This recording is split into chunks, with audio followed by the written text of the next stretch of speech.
This is God. Don't you blame the movies! Movies don't create psychos! Movies make psychos or create God! Because you were home. Welcome back to the 2023 Halloween Spooktacular. Today I'm going to be talking about a new release, and that is The Exorcist Believer, which acts as a direct sequel to the original Exorcist movie that came out in 1973. It disregards Exorcist 2, Exorcist 3, and any of the prequels that came before it. Probably a good thing for Exorcist 2. This is directed by David Gordon Green from a story he co-wrote with him and Danny McBride and Scott Teems, and I believe he co-wrote it as well with a guy named Peter Sattler. Since the death of his wife 12 years ago, Victor Fielding has raised their daughter, Angela, on his own. But when Angela and her friend Catherine disappear in the woods, only to return 3 days later with no memory of what happened to them, and unleashes a chain of events that will force Victor to confront the nadir of evil, and, in his terror and desperation, seek out the only person alive who has witnessed anything like it before, Chris MacNeil. I've always thought that The Exorcist was a horror movie that stood on its own. It never needed a sequel, never needed anything to that caliber. But yet, here we are. We've gotten 2 Exorcist sequels, we've gotten 2 prequels, we got in a TV show, and now we're doing this whole thing where it's a legacy sequel that disregards the sequels that came after it, and it's a direct sequel to the first one. We're bringing back a legacy character, in this case Chris MacNeil, Ellen Burstyn as Chris MacNeil, and The Exorcist Believer, because of the creative team behind it, it's the creative team who did the last Halloween trilogy. Because of that, I was skeptical, and it's okay. I sat on this for the night. I wasn't really sure what to say about this movie because I wanted to collect my thoughts, because I do think it is slightly better than what critics are saying. It's got, a 38 on Metacritic, like a 25 or 24 on Rotten Tomatoes. I think it is slightly better than that, but all in all, it's kind of a movie. It's just one that kind of came and went. It's one of those. I hardly even remember anything from last night about this movie, which kind of says it all. It's a very mixed bag for me. It's okay. What I liked about this movie was Leslie Odom Jr. I thought he did a really good job. I thought that he really captured the emotions that he's going through as a father. It was very similar to what Ellen Burstyn did as Chris MacNeil in the original Exorcist movie. I think he has a little bit more to work with from a character perspective than she does. I think that he is developed a little bit more as a character, and he really plays it well. I was glad to see a lot of the practical effects in use in this movie, because it really did harken back to what made the original one so unsettling.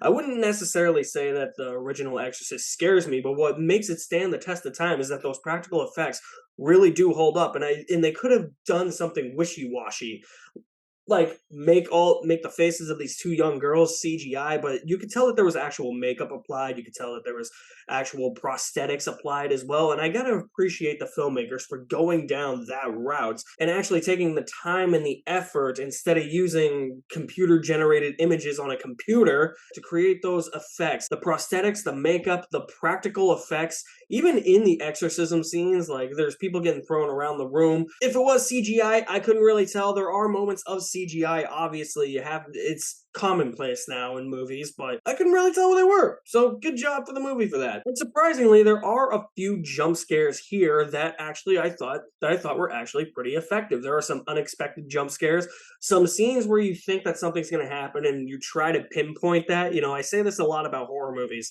and I really do mean it, but you try to pinpoint it, it doesn't happen, and then it seems as if the scene just keeps going and going and going, and then about a couple minutes later, it happens. Something completely unexpected. So there were about 3 or 4, I think 3, that made me jump out of my chair a little bit. I thought they were staged pretty effectively. They were very unexpected. They totally got my heart racing in a couple of scenes. But I really don't think this movie justifies its means to exist. They bring back Ellen Burstyn as Chris MacNeil, and she didn't even want to come back. She rejected coming back so many times, and she finally said yes because the money that she was getting for her salary was going to be donated to a scholarship.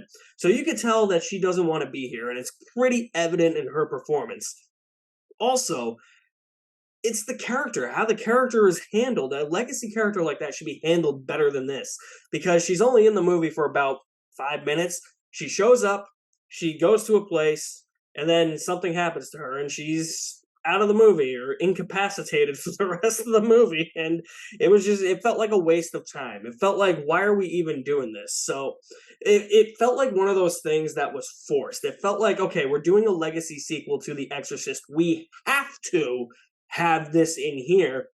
And you really didn't. The whole movie could have just gone without that whole element. You didn't have to bring her back. I also missed a lot of the religious aspects of this movie. There are some aspects, but it doesn't dive deep into a crisis of faith like Father Karras did in the original. And the priest in this movie has nowhere near as much character developments as Father Karras. I mean, look at Father Karras in the original. He's not even a priest. He's like a psychiatric counselor for priests. He just lost his mother. His mother lives in like the slummy parts of New York.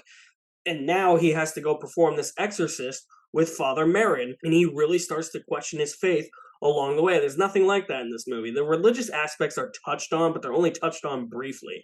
And it didn't really make it feel as if there was as big of a religious presence in this movie that I wanted there to be. I feel like if you're doing an exorcism movie, like something like The Pope's Exorcist from earlier this year, it had a massive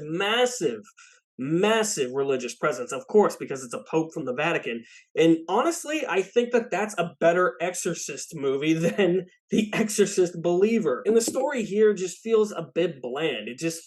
There are times where you're just thinking to yourself, this is the best they could come up with. It moves at a slow pace, and I understand why it moves at a slow pace. It's really attributing the pacing of the original, but the original never had a slow pace to me, even though it was more of a drama with horror elements thrown in there that are there to terrify and unsettle you. This felt like it was playing too much of homage to the original, not to the point where it's a ripoff, but it did have moments where it did feel like it was trying to be a remake rather than a sequel or a reboot, and that hindered a lot of what I think could have made this movie good. It seemed like they were just taking ideas from a previous draft of this movie, putting it into this story, and then creating other ideas around those ideas that don't necessarily flow or mesh all that well together. The Exorcist Believer, I wasn't a total believer of this movie. It's okay. It just feels so needless and pointless. And in the end, sleeping on it, it's just so forgettable. I think I did like it slightly more than most critics have liked it so far, but I can't really recommend it. If this is how this trilogy is going to play out, I don't think we're in for a very, very good trilogy here. I think you need to move past David Gordon Green and this creative team if you want to keep this thing going. And I don't know. Who knows? The box office might prove that. They might be like, you know what?